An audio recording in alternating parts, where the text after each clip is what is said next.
అండి అందరికీ ఇవాళ రెసిపీ వచ్చేసి ఫ్రైడ్ రైస్ వేస్తున్నానండి. ఒక గిన్నె పెట్టాను స్టవ్ మీద. చూడండి, ఒక ఆనియన్, 3 పచ్చిమిర్చి, 2 టమాటాలు కట్ చేశాను. ఇప్పుడు స్టవ్ మీద వేసేసేద్దాం.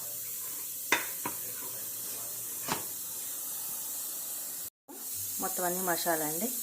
ఒక స్టార్ అనాస, 4 బిర్యానీ ఆకులు, దాల్చిన చెక్క, సాజీర, మరాఠీ మొగ్గ, కస్తూరి మేతి, 4 మిరియాలు, ఇవన్నీ వేసేసేద్దాం. ఇప్పుడు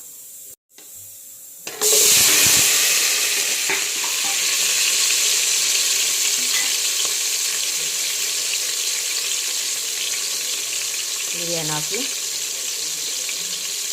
బిర్యానీ సామాను మొత్తం వేసేసేయండి.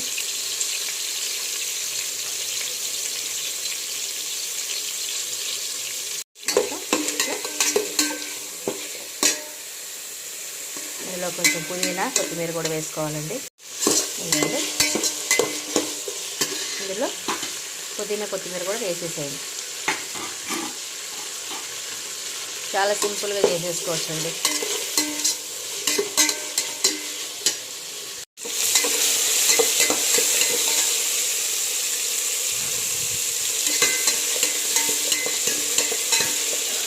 కొంచెం టమాటా ముక్కలు అవి మంచి మగ్గనివ్వండి.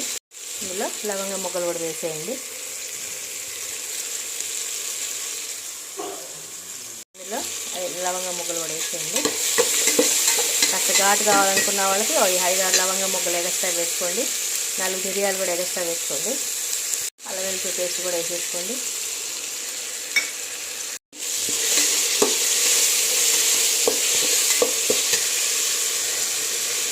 మంచి మగ్గనివ్వండి.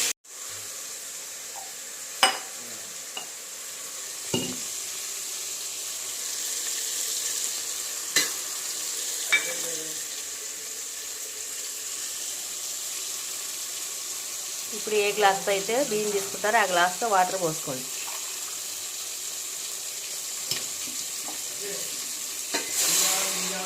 నేను గ్లాసున్నర బియ్యం పోస్తున్నా అండి. 3 గ్లాసుల నీళ్ళు పోస్తే సరిపోతుంది. 3 గ్లాసుల నీళ్ళు పోసి ఇంకొక 1/2 గ్లాస్ పోయండి. గ్లాసులు వాటర్ పోస్తాను. ఇప్పుడు సాల్ట్ వేసుకోండి. సాల్ట్ మర్చిపోవద్దండి, సాల్ట్ కంపల్సరీగా వేసుకోండి. సాల్ట్ కూడా వేసానండి. ఇప్పుడు ఇది ఎసరు కొంచెం మరగనివ్వాలండి. మరిగిన దాకా మూత పెట్టేసుకోండి. ఎసరు కాగిన చూడండి, బియ్యం వేసేసేయండి. ఇప్పుడు ఇదిగోండి, బియ్యం వేసేసాను.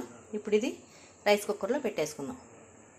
ఇదిగోండి, ఫ్రైడ్ రైస్లోకి ఆలుగడ్డ పెరిగేసి, పాలకేసి, అంటే పాలకూర అంటే వేసేసేసి కుర్మాలా చేశాను. అయిపోవచ్చింది కుర్మా. దీనికి తోడు పెరుగు చట్నీ, కర్రీస్ రెడీ అయిపోయినాయి. రైస్ కుక్కర్లో ఫ్రైడ్ రైస్ ఎంతవరకు అయిందో చూద్దామండి.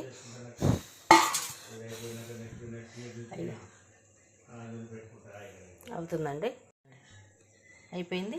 Fried rice ready. ఫ్రైడ్ రైస్లోకి ఆలుగడ్డ, పాలక్, పెరుగు వేసి కుర్మా వండాను. పెరుగు చట్నీ చేశాను. అందరి ఇళ్ళల్లో రెడీ చేసుకోండి, టేస్ట్ చేయండి.